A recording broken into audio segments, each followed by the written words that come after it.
Hey everyone, welcome back to the RTS podcast. I'm here today with Kedric Kwan. Now, if you've been listening for a long time or you're present in the powerlifting, especially competitive powerlifting scene, you probably know who Kedric is. But since it's been a couple years since you were on the podcast last, maybe it'd be a good idea if we ran through just a quick introduction again, and I can link everybody up to the relevant additional background at the beginning or end. Yeah, definitely. Thank you, Mike, for having me again. Like you said, it's been a while, and I think a lot has changed, right, since we last spoke. I think we last spoke like after Worlds in 2019, and throughout that time, the world has gone through a global pandemic. So that is one big change that everybody has gone through. But for me personally, when we first started talking, I was like in my initial stages of doing my PhD, just right at the start. And right now I'm almost done with my data collection. So about to write up my PhD, focusing on rapid weight cutting strategies for the powerlifter. So that's what I'm doing my PhD in. And right now, I'm a co-founder of my own coaching company, right? Reformance Training, with my partner Alfred Jong, who both of us were former coaches for TSG, right? So when we did our podcast prior, I was still working for TSG, and now we branched out to do our own thing. And yeah, other than that, I've been actively involved in the scene, both from a coaching and also a coaching in terms of programming and also a nutrition perspective. And I would say that the resume has grown this year with my ability to just coach, or not my ability, but the opportunity to coach and work with a lot of like high level athletes at Worlds. So I think that those would be the biggest change since the last time we spoke. Yeah, I mean, it's a lot of change, right? Yeah. But yeah, especially the PhD work. Well, I mean, all of it is definitely exciting in its own way. I mean, I guess not the pandemic. That's not really, nobody found that exciting.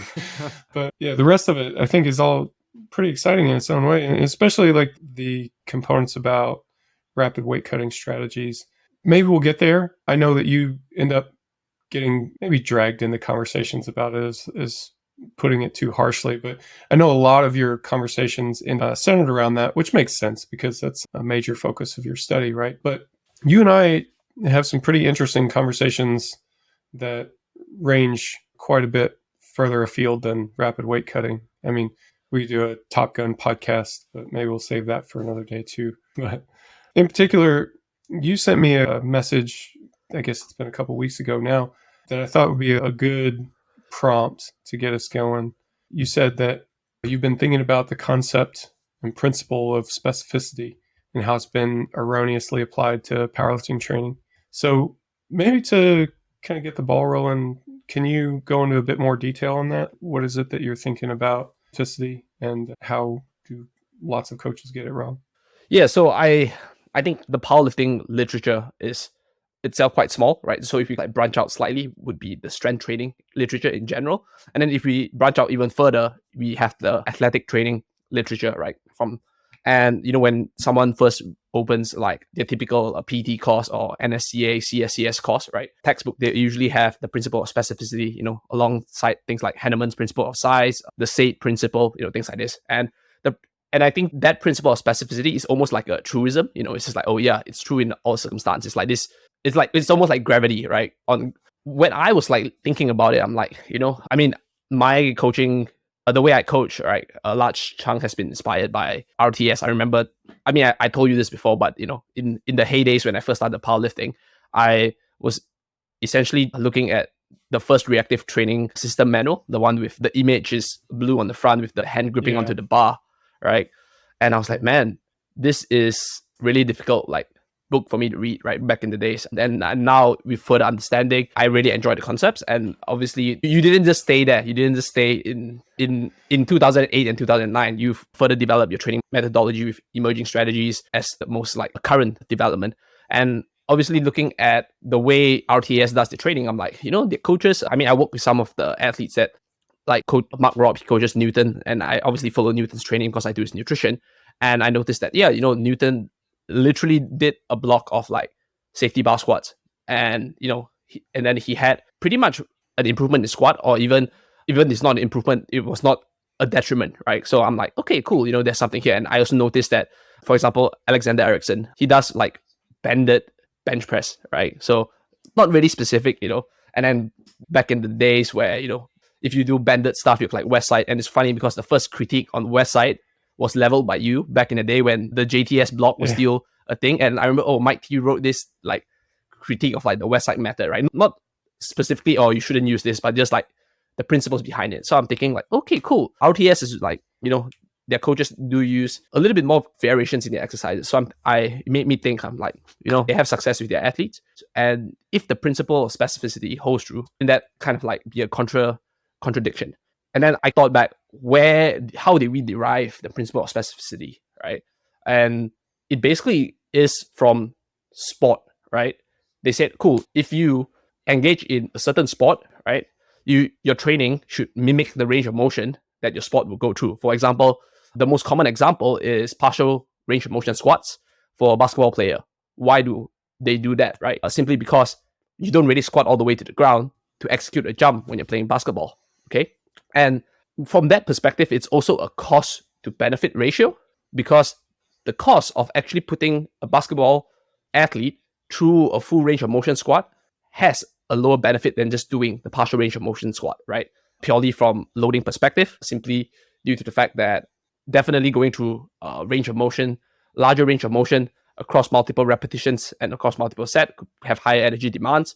A training load across a bigger range of motion could add up over time. And, there's the benefit is just almost negligible or so marginal that you probably don't want to be doing that. Also because squatting is not the sport of the basketball player, right? So I was thinking, and then the principle of specificity is then applied to like, okay, cool, powerlifting. If you want to be good at your squat bench deadlift, you must only do the squat bench deadlift, or the most of your training throughout your training season should only be the competition squat bench deadlift. And when I was looking at that, I don't think there's any form of evidence in the scientific literature that actually shows that to be the case, right? And also it's just the nature of the studies, because when you do, like I said, powerlifting studies is so scarce. But if you look at resistance training exercise, the test is literally the exercise, right? They use the same test. So they don't really compare different exercises and then look at the test. So I don't really think that there is any scientific evidence supporting that to be the case, unlike the evidence that supports specificity in a sports and athletic development concept beyond strength sports. So that looking at that just got me thinking. So yeah, that's a little bit of the background. Yeah. So this is interesting because it touches on lots of conversations that I've found myself having recently. Like you mentioned Newton Chang, and we internally on the RTS team, we call them tactics conversations among the coaching team, just where we bounce ideas off of each other, talk about a problem that we're having, and try to solve it as a group, bringing in knowledge and experience from lots of different coaches. And this is something that we're chasing down on multiple fronts. I've considered it to be, well, let me back up for a second. This idea that, you can venture for like lower on the specificity spectrum and still see good results. I think we also get it maybe a little bit wrong conceptually. Well, more than a little bit wrong conceptually, that we imagine specificity is like this two-dimensional thing. And I've been guilty of showing that chart in presentations that I've used and things like that as well, where it's like, it's a spectrum. There's low specificity on one side, there's high specificity on the other side. And, it's just this one thing. You're either low or you're high or you're in the middle. But I think that's too simplistic. That I think you could have something that's, low specificity from the perspective of one skill or one muscle group or something like that. But it's high specificity from the perspective of another skill or another muscle group. So obviously practicing the sport is going to be high specificity across all available considerations. But when you deviate from that at all, it's like saying what's more specific, squatting, like doing, competition style squats for a set of 10, or doing an SSB squat for a heavy triple, which is more specific. Like, well, you can try to force somebody to give an answer, but the truth is they're probably different when you look at it from the perspective of different skills. From the perspective of your shoulders, then using a straight bar is going to be more specific, right? Regardless of the repetition range. And from the perspective of your quads, maybe a heavy triple is more specific than a set of 10. And does it really matter where the bar is in contact with the body? And I mean, you can chase that all the way down. I think that we also tend to say things like the power lifts are simple movements. They don't need to be broken down any further than they already are. And I don't know if that's true either. I think that there are definitely subtasks within the power lifts that can be, given greater emphasis. And, just look at somebody doing belt squats. Really you're training knee extension, and the whole point is to take loading off the back. Obviously you can do these things. I think we've yet to really put it into one coherent training philosophy, really. Oh yeah, 100%. I think that a big part as well is there's an assumption built in, right, into specificity with the idea of transference. So obviously back in the good old quote unquote Soviet days where Bondarchuk was like a thing, right? Bondarchuk talks a lot about transfer of training. So while, we may say that doesn't really apply to thing because it's like, with primarily like throwers, right? But the fact like transfer of training, that three words stuck out to me is like we are assuming that the principle of specificity applied in powerlifting is synonymous with the ability to do that on the platform, right? And I think that is built on like a false assumption because there are multiple factors that would prevent the ability to transfer whatever you're gaining during your training sessions, right, to your platform, to the platform, right? And I do think that instead of talking solely about specificity, we should be talking about what allows the athlete to transfer whatever adaptation they during the training onto the platform. And I think that is like a better conversation to have. And just speaking about your point where you say a safety bar squat, where there's more specificity in terms of the shoulder, where the bar is, if that is the case, why do people safety bar squat at all? Because perhaps sometimes too much specificity just busts up your shoulder so much more. You also spoke about belt squat. The whole purpose is to train knee extension without loading the back. But if specificity is the end all be all, why do we not want to load the back all the time, right? Why do we only want to train the extensors? Because, perhaps specificity in too much specificity in certain contexts, right, across an extended period of time and high volume of training can potentially be negative, right, in certain instances. And that is very on the lifter, right? It just matter, right? The ability for the lifter to tolerate certain movements and obviously the loading protocol as well. And I do think that, that's this principle of hormesis, which basically said like it's basically a dose response. A small dose is beneficial, but a large dose will kill the organism, right? Obviously, I'm not saying that idea is completely applicable towards strength training or training for powerlifting. I think I have to say powerlifting because strength training is quite broad. But training for powerlifting where you have to lift your 1 rep maxes on the platform, right? That has some merit, or at least conceptually you can think about it from the perspective is that perhaps the reason why we want to like offload certain loading on specific parts of the body is because certain parts of the body just do not have the loading capacity as other parts of the body, right? Your knee extensors and quads could probably take a larger beating, whereas your lower back can't, right? Maybe your shoulders, and over time, maybe it's a mobility issue and maybe it's something you have to work on. But, that doesn't mean that you would not be able to train the squat pattern with a different variation.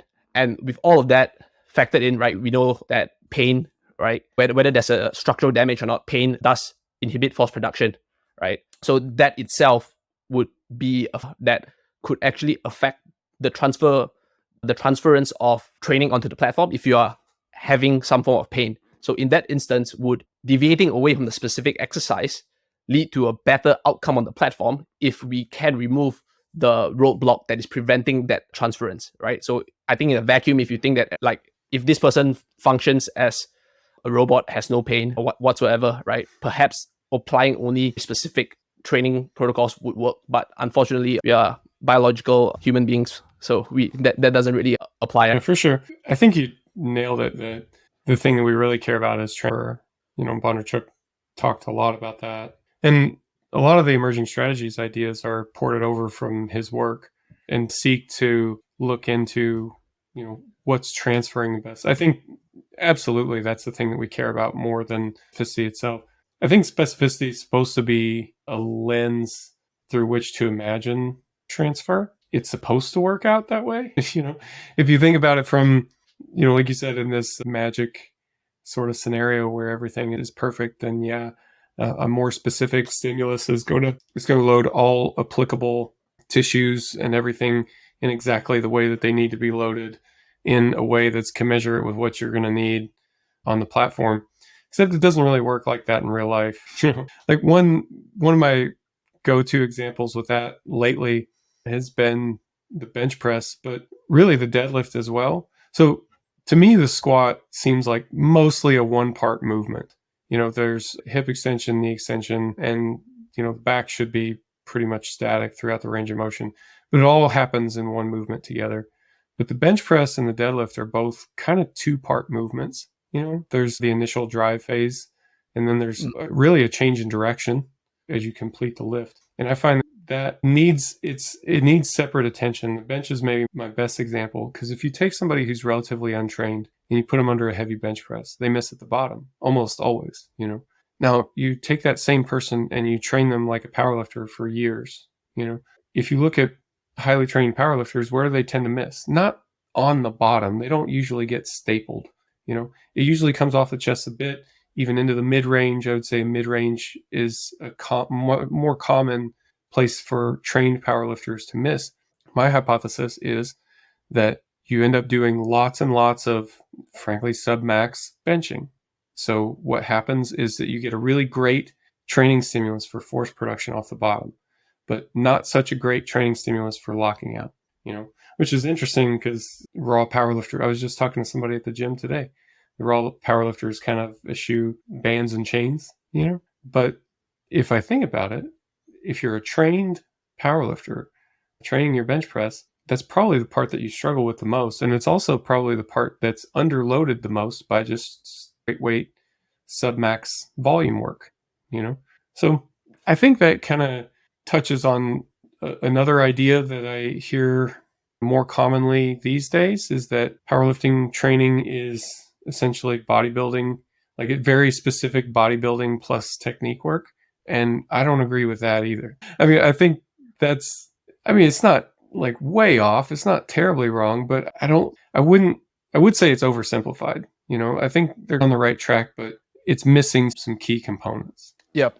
I think so as well. At the end of the day, like, I think simplification has its merits, right? Especially for someone who's relatively new. I don't want to throw off this at them. You could just tell them that, right? But I think the thought process behind it has to evolve over time, especially if you want to get better at the sport itself. And it's interesting because you talk about the bench press, and the bench press has been really interesting because I've seen people who, for example, you do really sub-max, high volume, high repetition work on the bench press. Man, a lot of them don't even lock out their elbows when they perform the reps, right? So they're like, yeah, cool. I'm just going up, my elbows are barely locked, and then I start the descent. And yeah, it's understandable when you have to go through lots of reps, and sometimes you just forgot, right? And hopefully whoever that person's coaches would point them out, right? Point it out to them. So it is interesting because you mentioned the bench press, and I think the bench is also something that there's a study that basically showed it's by Martinez cover, but they basically showed bench press range of motion. Full ROM led to better adaptations across full range of motion, partial, and 1/3, right? And while that might sound like, oh, cool, we should just go full range of motion during our full range of motion in our competition grip and arch, right? But truth be told, powerlifters their competition bench is not a regular full ROM bench like how studies will be conducted in. Most of them probably have 1/3 of the bench, or 1/3 of the regular gym goers bench range of motion, which is why we get all the hate on social media. At the end of the day, I think that there is some merit to say, cool, right? And a variation like this that goes beyond your regular range of motion or overloads specific part of the range of motion has a benefit towards promoting some form of adaptation. And like I said, the bench press is also really an interesting one because a lot of people who go through high volume, high repetition, very specific competition benching, usually they have anterior delts, somewhat pain on anterior delt, right? So the limiting factor is that, and it makes sense, right? Also because the longer your arms are, right? So for example, if you already bench in a full range of motion, right, which you probably have either long arms or no arch, right? You will probably have some more anterior delt translation at the bottom, okay? While you may get by only doing full range of motion, right? Like what the study has showed, keep the loading pattern on the anterior delt would probably be the limiting factor, okay? However, if you bench with a partial or 1/3 of regular range of motion because you have a high arch or short arms, you're not going through the full range of motion, you do not have the anterior delt issue, but you are probably leaving some gains in the tank by not going through that full range of motion. So in the end of, I think that using bands and or chains would take away certain stresses on certain sort of like weak points. And I think that is when it's integrated into a program, right? Well done program, right? Things like this would then be able to provide bigger adaptations, especially when you are at a higher level as well. Obviously, the caveat for that study was that, more like most sports science studies, the lifters were not like well trained, right? But at the end of the day, the concepts do apply because if you think about it, if someone only benches in a partial range of motion due to their leverages, technically in their full range of motion, they are relatively untrained back to their comp bench, right? So I think that conceptually, we can apply that thought process to specific cases depending on how the individual usually would bench. Yeah, I could see that. Lately, there's been more talk about training in a lengthened position, the way that the loading patterns hit the muscles, training in a lengthened position. This is, I guess, more for hypertrophy rather than strength, but to the extent that the two are related, then, we can still play with some of the ideas. So you might think if training in a way that hits the lengthened position is better, then, why would you bother doing anything else? I suppose that's one approach, but, it doesn't mean, I know Eric Helms talks about this quite a bit. We talked about it on the last podcast that we did, that just because one is shown to be better or worse than another doesn't mean that the magnitude is to the extent that you might care about it. It might be, trivially different, so what else is affected? That's a legitimate question, so if it gets you, marginally better gains, but it requires twice the recovery time, then, you got to consider whether that's worth the trade or not. I think that's something else that's kind of getting lost here is like with some of the specificity stuff, but I think it is getting more correct, at least in the part of the powerlifting world that I'm in contact with. It seems like, people better understand the role of accessory work, that they know what they're trying to accomplish. I think they still miss the boat with what I would call special developmental exercises. But at least when it comes to developing muscularly, they know how to do that. They know the role and how to bring that about. But I mean, Dr. Squat was talking about, like in the 80s, he called it an ABC program for bodybuilding, where like the A and the B workouts for any particular muscle group were relatively easy to recover from, which was the important thing. So it's providing a stimulus. It's not a huge stimulus, but it's a stimulus kind of while some additional recovery is happening. And then you get to the C workout, which in his model was, one of your typical bro blow everything out a workout, right? It caused huge amounts of stress and long recovery times, so you would have the A and the B sprinkled in to provide additional stimulus on the tail end of that. And I mean, you could discuss what's optimal or not about that, but I do think that it just points out that for a long time, practitioners have understood that, just because something is optimal in a single session doesn't mean that it's optimal all the time. And we run into this as well, like just because a protocol or a program is good for peaking doesn't mean that that's the best way to develop strength in the off season as well. Yes. I think that is the thing is about coaching is that right now, even through our conversation, we are simply looking at the training adaptation from an isolated perspective, isolating out the factors and circumstances that a lifter will go through in life, So even with that, there's so many things to consider in terms of adaptation for specific blocks, for like an off-season, a peaking block. People like to throw things like hypertrophy block, whatever block that you seek a specific adaptation, you like vary that stimulus.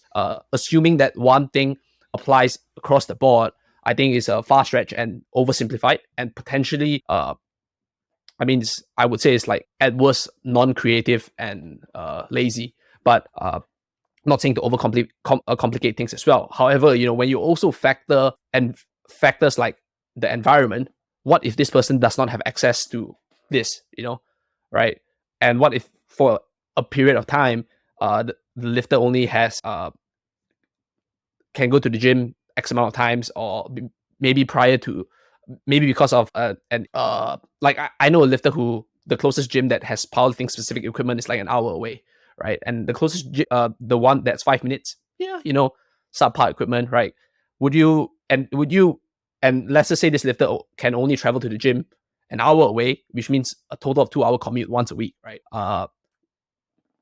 To me, would I rather put this lifter doing some form of variation that it doesn't have to load a bar till it bends, right? And do a Joe Sullivan and the buns and go viral on Instagram and perform some form of other variation, or do I have to incessantly insist that you have to perform this specific exercise because this is the only way to make progress? So I think from that perspective as well, the idea of shifting away from the principle of specificity to the idea of transference allows more flexibility, especially when it's needed, right? I'm not saying that we are doing flexibility for the sake of flexibility, especially when it's needed, right?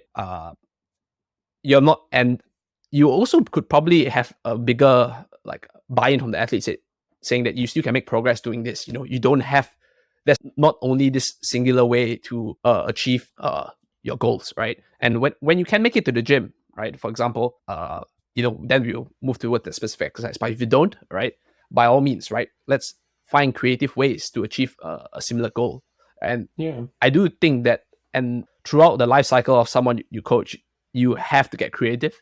Only doing the same thing over and over again has a huge increases the probability of psychological or mental burnout, right? When it comes to training. So I mean, you've coached lifters for a long time, and the longer you work with a lifter, sprinkling in some creative sort of like variations is actually much more beneficial. Even though we assume that the adaptation internally isn't as great, right? But in the larger scheme of things, looking from a larger perspective, that the ability to transfer that on the platform, when you factor in enjoyment, maybe the reduction of potential like flare-ups or injuries, right? The ability to transfer on the platform, I would argue, would be much higher. For sure. We have seen that. We've been talking about it more lately in the context of masters lifters, like you mentioned Newton, and there have been some others as well. Mark has really spearheaded that campaign where we're looking at things like this more deliberately. My current thinking on it is that there's something like a life cycle that happens for powerlifters. In the beginning, when you're just building basic proficiency, I think it's probably a good thing to have a wide variety of movements that you do. Just general athletic development, I think, is important. Now, hopefully, you get that away from powerlifting, that you play team sports or track and field or something. You do other things to help develop athletically, because I don't think just lifting weights from day one, and really not doing much of anything else is a recipe for that. I think you're likely to run into some problems developmentally.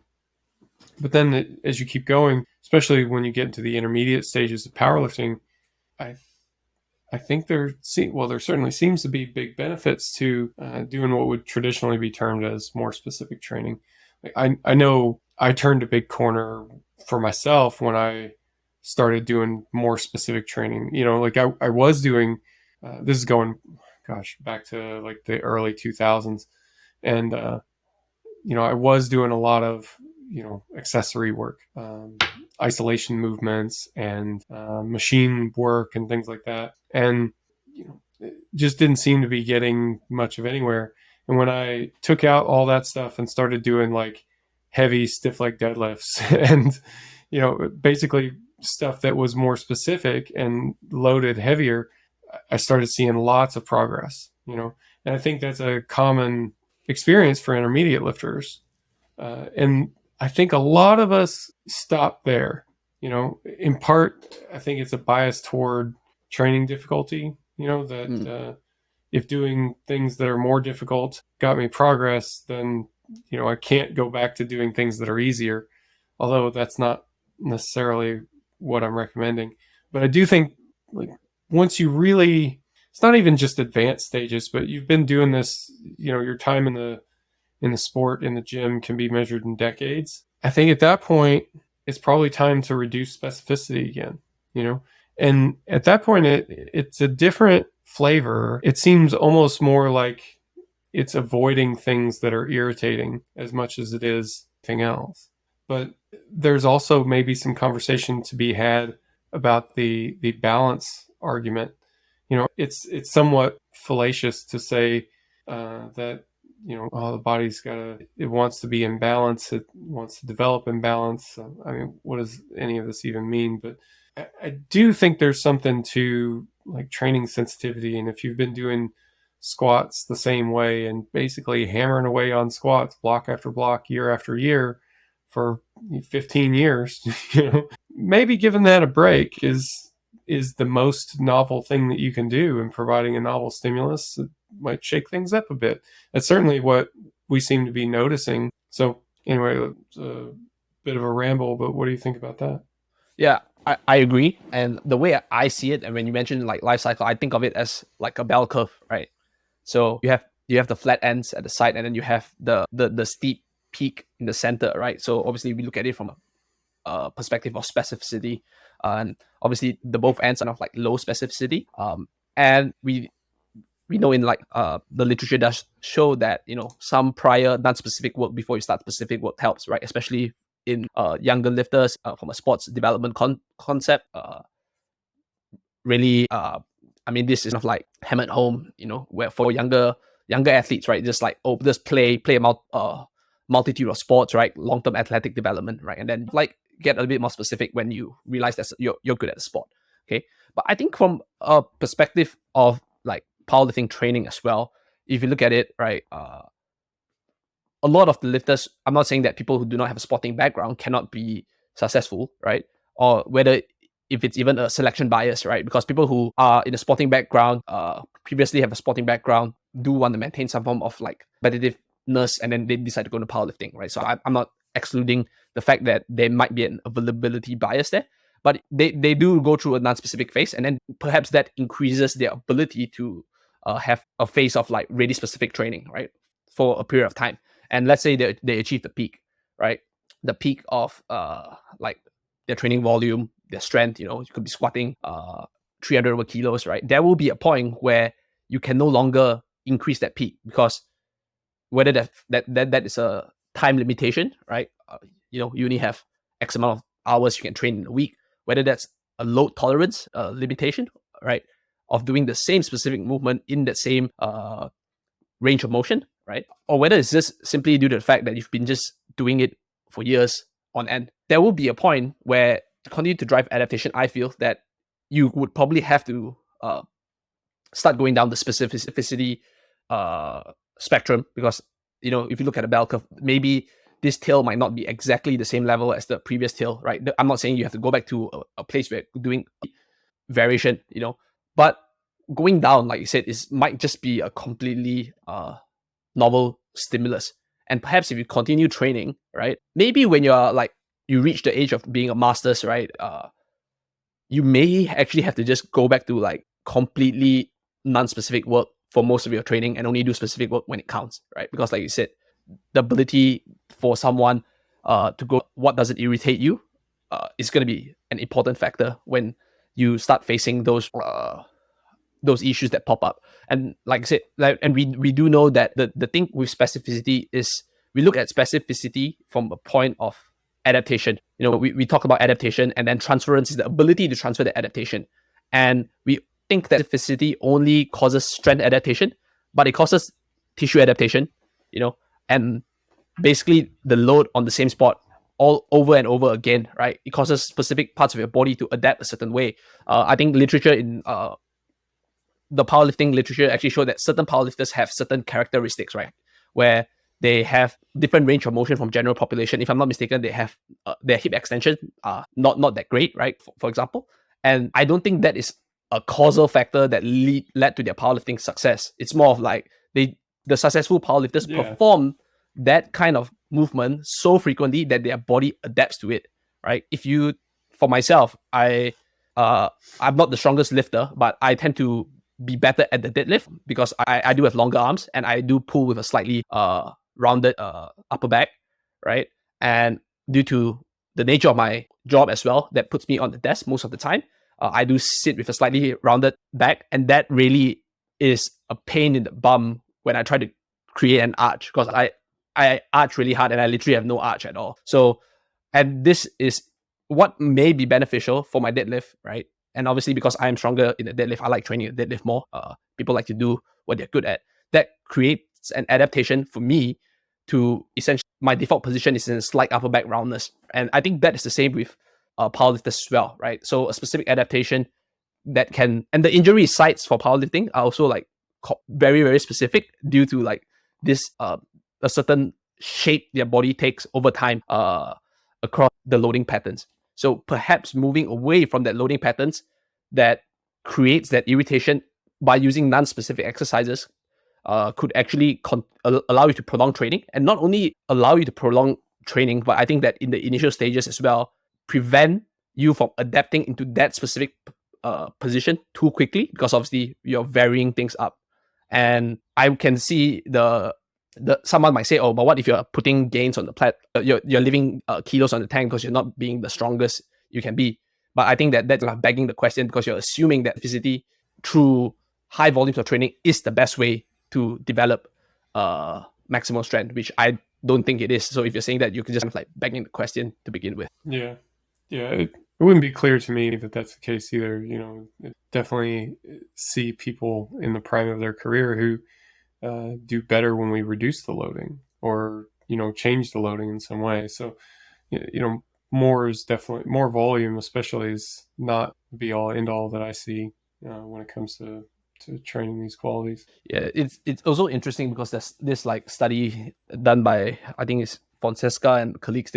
They I mean, like I said, the training population is also like not applicable, but it's like I said, it's just an interesting thought, right? The title of their paper is literally exercise variation is more important for strength gains than training load variable, something like that, right? So they basically said that different exercise variation is actually more important than the training load. So like when you think about that, I'm like, you know, while it may not be completely applicable to an elite lifter, there is something there, right? There is something there there's a signal, right? And I think that kind of like should make somebody ponder and think, when will this situation be applicable, right? It may not be applicable in 100% of the times, maybe not even 80% of the time, right? But if there is a time when it is applicable, I think the role of the coach is to think, when would that situation actually pop up? And and I was just going to say that our role is to find those types of fast tracks. You know, find the optimal path for someone through the I don't know, this forest of different options. Yeah, it's interesting as well. I think to pull it to one extreme end is obviously injury, right? When someone goes through pain and they're unable to perform the lift, right? When you speak to like physios nowadays, they would say that cessation from exercise is actually much more detrimental if you do want to continue doing what you're doing. You know, you want to try and still load the movement within the reasonable means. Most of the time, they look at reducing the load, right? And the second is changing the exercise variation, right? And try to still load the same muscle group, right? So that itself should give us pause that, you know, there are situations itself that exercise variation is actually something that people should place a huge weight on. And I also do think that those like if you speak to PTs or physios, depending on which country you're from and how you address them, they would say that, you know, if you are able to perform an exercise with more load and lesser pain, and if it's a variation from your competition movement, they would generally recommend that, because it allows you to maintain certain level of like or a certain level of loading patterns, even though it's not the specific competition movement, you know, because and that should give someone pause and think, perhaps the actual load on the bar may not be the issue if I can actually lift more load in, for example, a high bar squat versus a low bar squat, right? even though my competition movement is the low bar squat, right? So perhaps there's something in that movement that potentially would cause an irritation.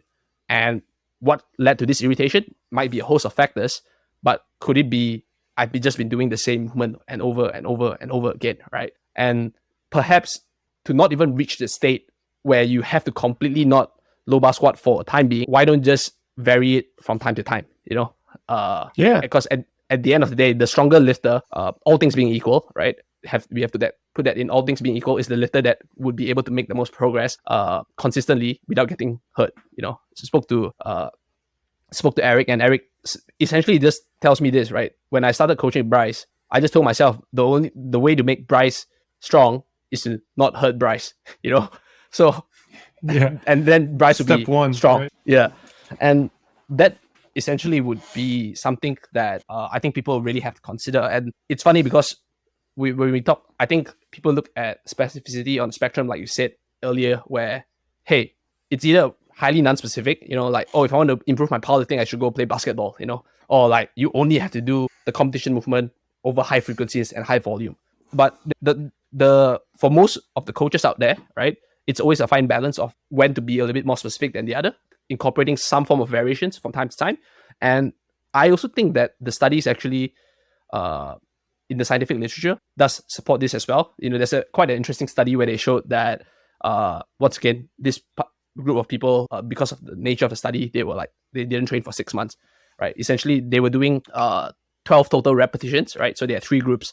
One group did 12 total repetitions of squats, and then the other group did 6 squats, 6 leg press, right? And the last group did 6 leg press, and then their test was measurement of increase in 1 rep max in the squat. So naturally, you will find that the group that did the 12 squats actually had the largest increase. If I'm not mistaken, it's like 31.5%.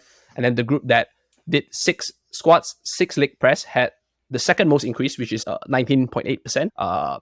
And the group that did only leg presses, 12 leg presses, also had an increase, but it's the lowest, 7.9%. And that's intuitive when you don't practice the skill at all, right? It's like you would actually have the least amount of gains, But when we are talking about exercise variation, we are not actually talking about comparing leg press. We're comparing like a pause squat, a tempo squat, which is a very similar pattern, but shifts the learning pattern, the movement pattern slightly, And I think that a study shown by Baszler and colleagues basically showed that the group that actually that incorporated the same amount of sets, but one incorporated full ROM plus partial squats, actually had better gains than the full ROM squats itself.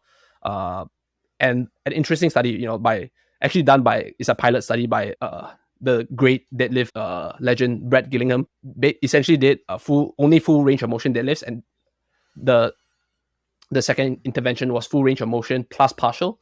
And they actually showed that, obviously the full ROM plus partial deadlifts actually had better gains than the full ROM, even though the better gains was in a certain partial range of motion. But throughout the full range of motion, the strength was similar. So at best, you get some additional benefit of a certain range, like a weak point, for example. And you did say that the deadlift it's like a two portion movement, right?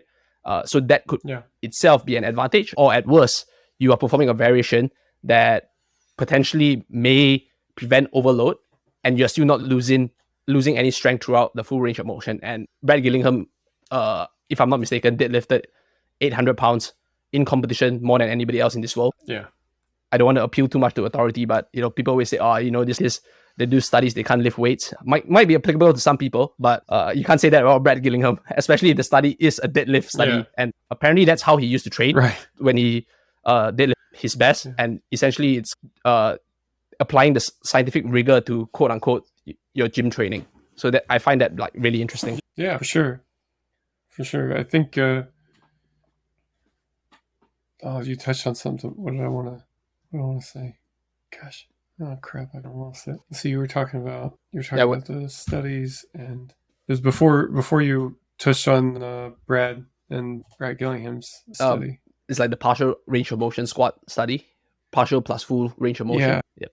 And then I basically said that when we do variations, we are doing variations that are similar. Okay. Yeah. Sorry, I should have jotted it down, but okay. So I mean, it turned out that the research on different movements, having an effect on a standard movement, the squat, something like that. It's turned out better than I hoped for personally.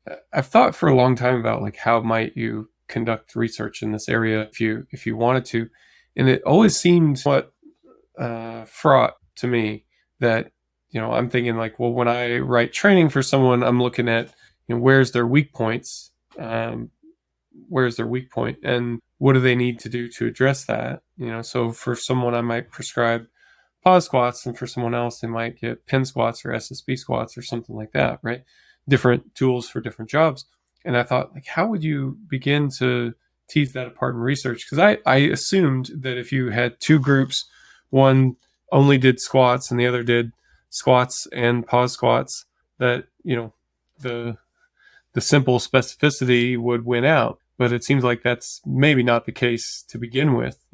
Not only I would think that having individualized assistance exercises that you choose from is a better condition. I think I've got good reasons to think that. But even if it is not, highly individualized, then it seems like it's better on its face. Yeah. And the thing with research as well is that we have an arbitrary cutoff point on when we want to test 8 weeks, 12 weeks, depending on how much money we have, depending on how much the participant can adhere, right? But when we're talking about the life cycle of or training or season of an athlete, it goes beyond 8 weeks. 8 weeks is nothing, 8 weeks is almost like literally nothing, right? So and it goes back to the point, what may drive good adaptation in 8 weeks may not actually be beneficial across the yearly training cycle, right? So I think at best what we can say is that if this research shows specificity work within this amount, we can say if I do specific work for 8 weeks, it may lead to a positive outcome rather than specific work throughout the year. And it is hard to design. I would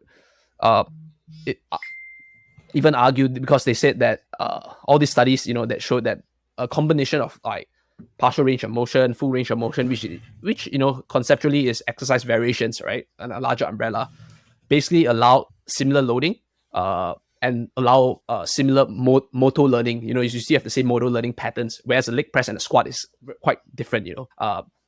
And that itself would allow either same or marginally beneficial outcomes with some form of variation. So in that instance, I think that if we look at the grand scheme of things as well, putting in other like factors that matter, like a large portion is now burnout, right? There will be athletes that can do the same thing and over again, right? But if you have the potential of burnout, would an exercise variation that, like I said, now we can like have some confidence at least that it is not worse than it is not worse than a training protocol that does only high volume specific work. It's not worse. Would that provide additional benefit other than the physiological or neuromuscular benefit from the actual exercise itself? And I think that those are things that people have to consider. And like I said, over a long term, going through different range of motion could potentially strengthen different range of motion, which would probably lead to more resilience over time, which I think is something that which is the case to that force people to adopt non-specific or like exercise variations as well, considering the fact that like now we can at least have some confidence that it's not going to make you lose gains, right? In fact, if it's either neutral or similar or maybe even slightly better. And I think that now if we have like the scale, and if you start putting other factors, right, the scale would tip into favor of actually using some form of exercise variation, especially when there is no need, right? There is no need to do specific work when you're really, really far away from competition, or there are lifters that literally would not compete for 9 months, right? Yeah. Like Newton only recently competed after a while of not like prepping. There'll be people that literally because of life, they won't be able to compete for almost an entire year, right? Yeah. Things like this. Like, and if you were to tell them, okay, cool, only do the competition movement when I'm not even going to compete, right? That is enough. I think that when the time that they are going to compete, you then lose the benefit of performing that really specific block when you've just been doing it all the time. Yeah. It's It's been kind of your default for, like you said, a long time, maybe even years. You touched on something there too that I think is worth kind of reiterating.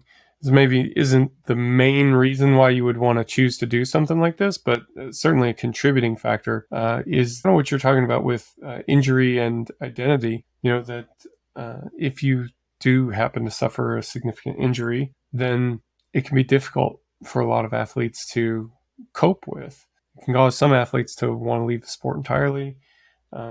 At best, very unpleasant. Unpleasant physically, but like that can be compounded by, this sense of loss that someone might experience. That they're maybe not able to train with their friend group, or not train in the way that their friend group is training, or something like that. So, like, injuries ought to be prevented as much as possible for a whole lot of reasons, but sometimes they can't be prevented. And sometimes things are going to happen. And wouldn't it be nice if, when something popped up, you weren't totally clueless about other ways to train, that you had some skill on being able to work around things and you didn't have to, generate all that from scratch. I know it's been helpful to me. I mean, like I said, that maybe isn't the main reason that you would want to use for kind of selecting a certain style of training, is like, which one's going to be better when I get hurt, Yep. But certainly that it seems like it's an additional benefit, once you've already made the decision. Yeah, I think like that itself. I mean, essentially what we're doing now, I think, is we're like trying to stack chips, right? A highly specific, high volume, high frequency program versus having variation, and we're just trying to stack chips to see which one has more chips in their favor, And I think you're kind of like providing a lot of we are like providing potential evidence that might push one sort of like thought process towards one direction. And I also think, like, obviously for a lot of things in life, there's always like a rate of diminishing returns, like it's this like economic concept. If you use that same intervention over time, it gradually loses its efficacy, right? So like if you do something once, right? And I think in biological systems, they use it in like drug trials, right? Where they use a drug on certain things. The second time they use it per X amount of drug, the percentage of positive result is lower. So over time, it gradually loses its efficacy. And I think that could be also be like applied, not wholly, to using really, really specific work, because essentially specific work is using the same thing over time, right? And like I said, you lose its utility once you really need it, when you have been just doing it the entire length. And this is also excluding the fact that, and also assuming that this person is healthy, right? Obviously, if this person is injured, then its efficacy drops down in really steeply, because the person might not be able to perform the specific exercise because of certain pain or certain inhibition that this person is undergoing. And like I said, I do think that going down a route where, if someone thinks that this is the only way to gain strength, from a coaching perspective, and at least this is how I think, it really like stifles the ability to want to innovate and progress as a coach. I'm not saying that there's a difference between progression and just movement, right? We don't want to be just like changing things up for the sake of it, because that's just moving around. Like they always say, like a rocking horse moves a lot but it doesn't go anywhere, right? So we want to actually know that we have some progression, and then sometimes create some creativity and innovation actually would help us go down that route.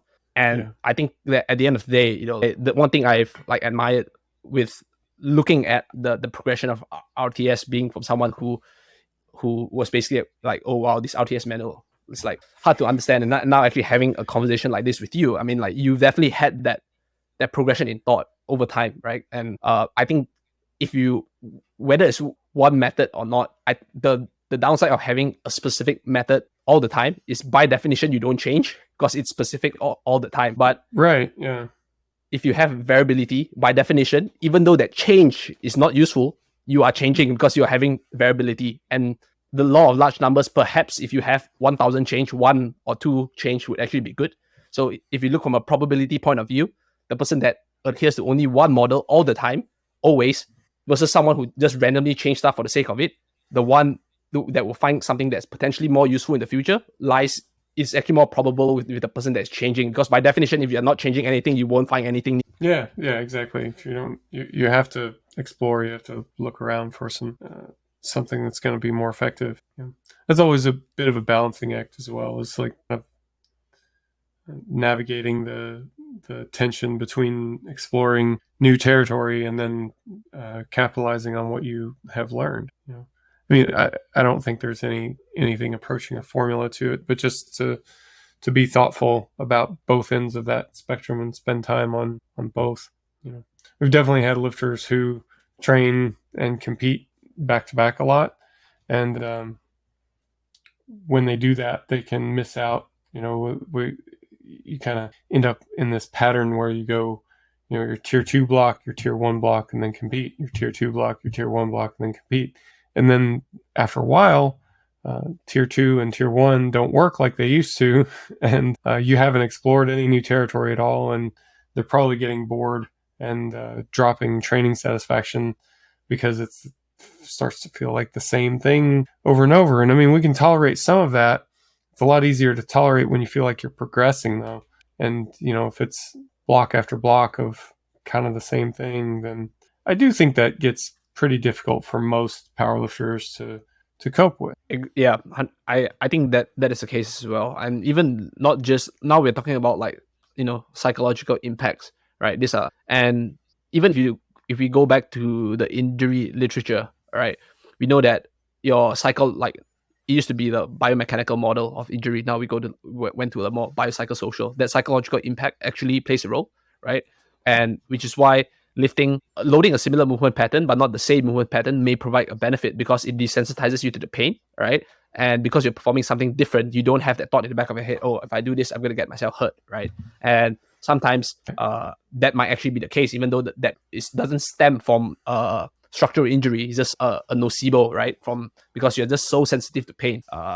So that is another extreme of having psychological impact that may be harmful if you repeat the same thing over and over again. But like you said, the bare bones is like, enjoyment. People, for a sport like powerlifting, where it's, if you reduce it, it's essentially an expensive hobby, right? And hobbies, when people first embark on embracing a hobby, they actually enjoy it. That's why people still collect stamps. Like some stamps are expensive, but there are people who enjoy collecting stamps. If you come to a point where you don't see the aesthetic value or the history or tradition in stamps, but you won't spend a lot of money on a piece of paper that that causes you such a high cost when you no longer have an enjoyment. Essentially, when it comes to powerlifting, it's actually balancing the amount of cost that you would have to bear because you're personally deriving some form of satisfaction and enjoyment from it. And if you are in the state of doing the same thing over and over again, you really diminish that enjoyment ability, right? And I think that for myself, I haven't really made, there's, like you said, that there's always going to be that fine line between enjoyment and actually doing something that you need to do because you want to make progress. I use myself as an example. I have a coach outside because I just don't want to write my own programs. My coach, right, would ask me, "Oh, are you doing this for enjoyment or for strength?" And then sometimes he also he said, "This is not, I'm trying to it's not a rhetorical question trying to trap you, because he said, if you want to do this for only enjoyment, right, I'm fine with that. Just let me know, right? Because then we can actually program certain things in that you will really enjoy. But if you still have strength in your mind, there are certain things that you need to do, right? I'm not saying that you can't enjoy it, but you just can't have enjoyment all the time, because it's, as a nutrition coach as well, I always speak to, when I speak to people, I say that, I'm not saying that you can't enjoy your food, but if you're only seeking hedonistic pleasure from food, it's likely that you will not reach your goal of trying to lose weight. And there's always like that balance. And it's funny, it goes back to rapid weight cutting. I recently observed a certain trend where I said that immediately after your weigh-ins, I tell all the people I coach now, whatever you consume is still for function and not for pleasure. You are trying to put back what you've lost.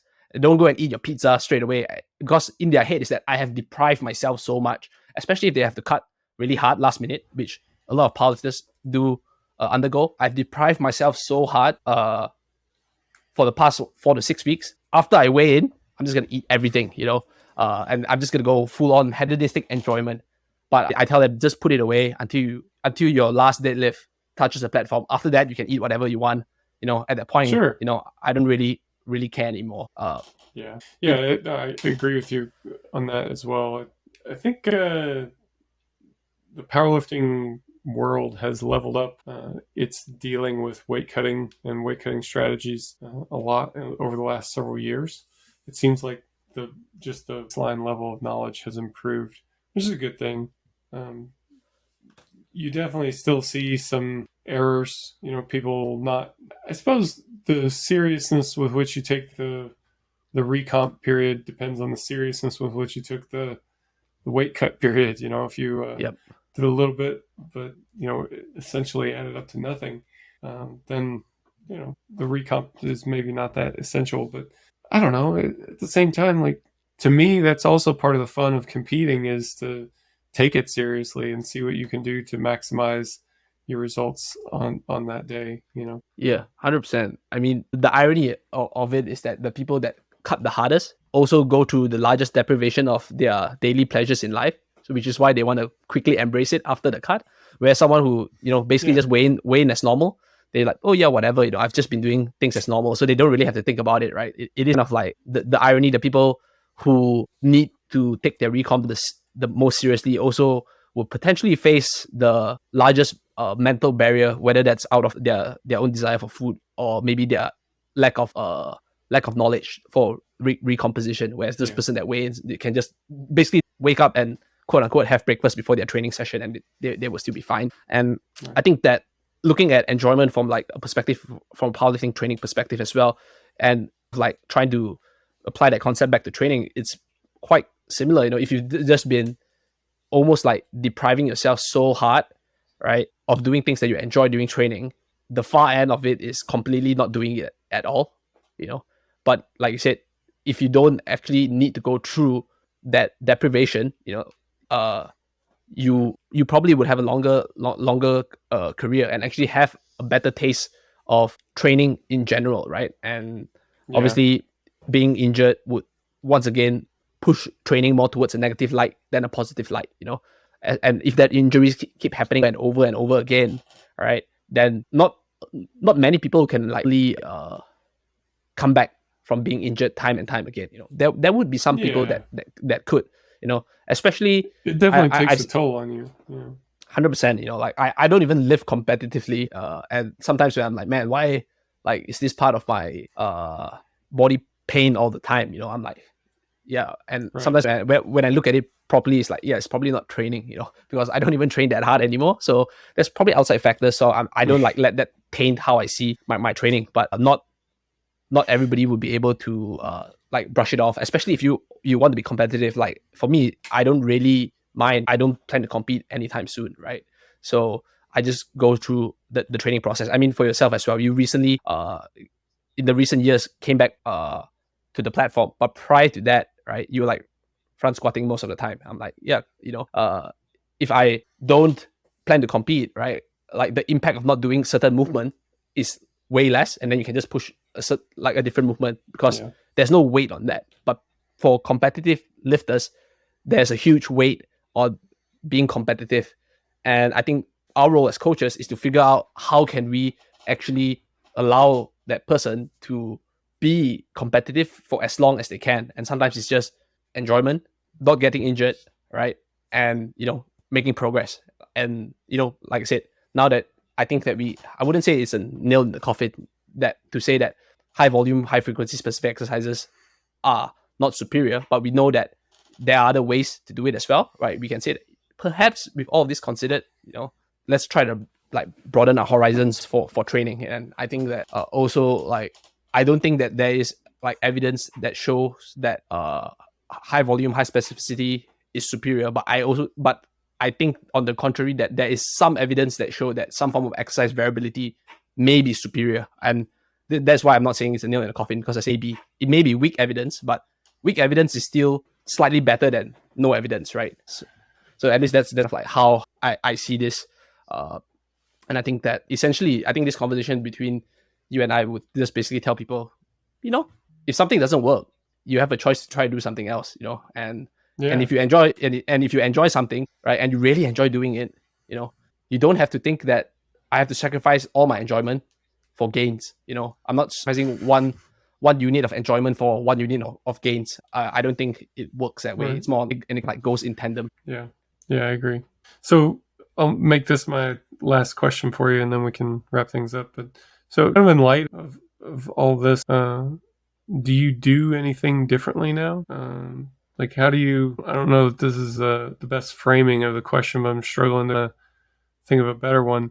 But I guess maybe what has changed in your programming style? We've been talking about how it's better to have more variety, but how does that take shape for you?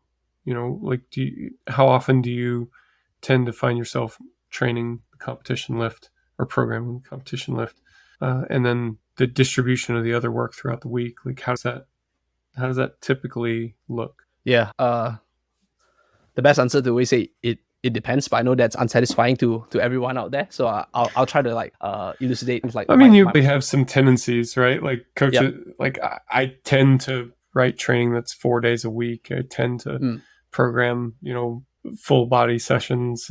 Just that's kind of the level that I'm thinking of it. Yeah, and okay, I think the kind of like the boundaries that we have apply would be just we assume that these people are like not complete novice, right? Because for novice, you probably do anything, you probably won't, so I would probably say that I rarely perform at this moment 2 competition deadlifts, right? Even in the peaking block, right? It's going to be one deadlift would be a variation, one deadlift would be a competition movement. I found that especially for lifters who are actually like larger deadlifters, larger lifters, or even longer range of motion deadlifters, that is I tend to go down that route. I always try to err on the side if I need to do, for example, if this person trains in their garage and they do not have access to machines like a belt squat or leg press. If I were to do high repetition work, I always try to not make it a competition movement, right? I tend to not make it a competition movement. So maybe a high bar squat, right? Or maybe if I want even like a plat squat, so elevate your heels, right? That's what I tend to do. The only thing that I probably would say that you could probably get by doing year round, having some sort of competition work, is bench press singles. Even though I found with certain lifters that not doing bench press singles in a block completely and not even having any top set work, right? Like heavy sets or heavy doubles or heavy triples. Maybe if you have a top set of 6 and then you back off, right? Using a percentage drop or RPE drop or whatever, going through a complete block of not having any top heavy top sets, then when I incorporate next heavy singles in the next block, they actually respond better. Their singles tend to get better. So I've seen that as well. So I'm if I were to strongly hold on to being really including some specificity year round, I would probably say I could go by bench press singles. But now I'm also open to more changing my mind. But I think that for the deadlift, strength preservation in deadlift, actually, I feel that it's easiest to preserve strength in the deadlift. Which means that my approach to having high volume deadlift sessions is very, very small, especially if I'm planning to have high volume squats as well. So I almost always tend to either have high volume like squat work or high volume deadlift work, never concurrently. And essentially, for me, it's now asking the athlete. So especially if they've been plateauing, right, for a while, and I can't think of anything, I'll just say, so what do you think will work for you? And if they say something that's reasonable, and most of the time, if they have been training for a while, they would say something that's reasonable. I'll say, okay, cool, let's put that in. I will even ask them, would you like what are the reps you want to do? And if they give me something reasonable, right, and obviously I'm not gonna like say, okay, we'll do like 20 singles, right? If they say something like that, I'm like, maybe that's a better way to do it. But if they just tell me something reasonable, especially if we're going through plateaus, I'll just say, yep, we're gonna put this in, put this as part of the program. And it's so that's kind of like where my thought process has gravitated towards now with all this like recent. I mean, it's not really recent. It's like an ongoing process of thinking about stuff, and obviously what I've done and what I've seen influence how I think as well. Yeah. I definitely agree how, collaborative writing of training has a lot of potential benefits. If the person is willing to do it, the level of buy-in and the level of effort that you get is a lot higher. And I think that's so super. And another reason why you would want to write training that's kind of in alignment with where the client's at philosophically, you know.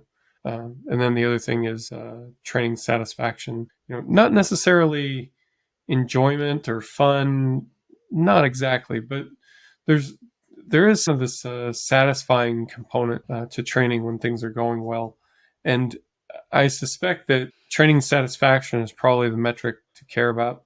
Mm. So a couple times before, but I think you mentioned earlier that some people care deeply about the results and that's their main focus. And then other people, yeah, I mean, of course they're training for results, but they also want to enjoy the process to get there. That there's like some balance of results and enjoyment and novelty being important and things like that.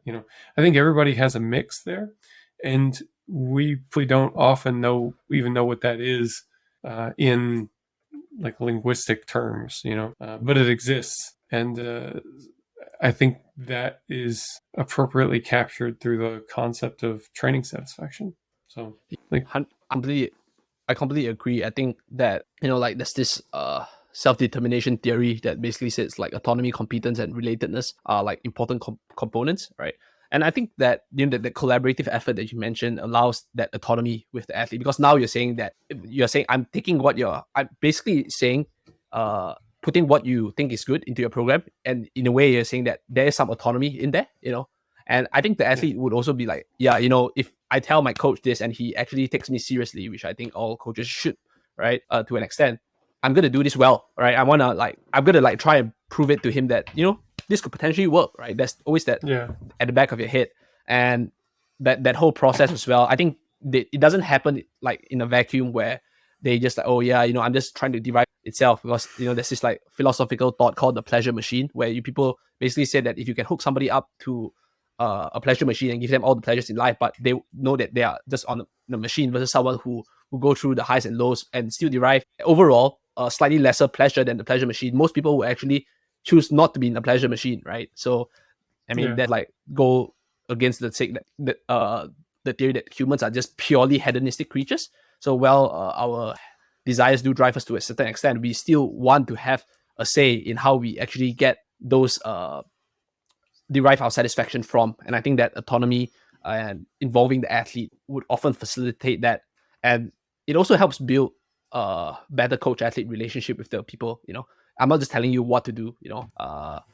And at the end of the day, we could potentially go down this rabbit hole another time. But I think that that is something that potentially AI would lack. So I know your recent developments in that area, but I think that that's something that AI would lack, especially AIs in current form, where yeah, most likely that would never pass the Turing test. At least this is my opinion. I mean, people out there can argue all they want, but like I said, that personal autonomy and that experience the lifter goes through conversing with someone that gives them that autonomy, I think is very yeah, valuable.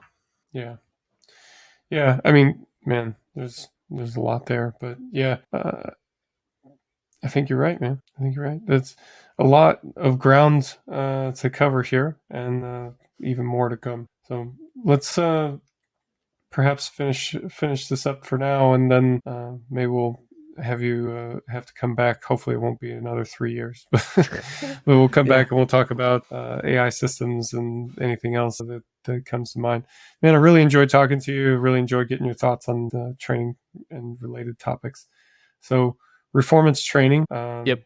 If you're looking for Kedric, it's kedric.reformance on Instagram. And where else should people look you up? Yeah, I think Instagram is the best place. Obviously, my email is kedric@reformancetraining.com. And as you mentioned, the Reformance Training's Instagram page is Reformance Training. So yeah, those are the Cool. places that you can find me a little bit easier. Maybe when I'm actually a little bit more well published, hopefully at the end of my PhD, I'll throw my publication or my academia.edu. But for now, that I've done a paper on rapid weight cutting, and there are a couple still in the midst of writing and submission. If you go into Google Scholar and type prevalence magnitude of rapid weight cutting strategies in world class powerlifters, you should be able to find me. There's only 2 papers published on it. One of them is me, so not that hard. 50-50 chance. Yeah. Right. At that point, the sorting gets a lot easier. Well, all right, man. Thanks again. Again, enjoyable conversation, and looking forward to the next one. Thanks everyone for watching and listening, and we'll see you all next time. Thanks. Pleasure is mine.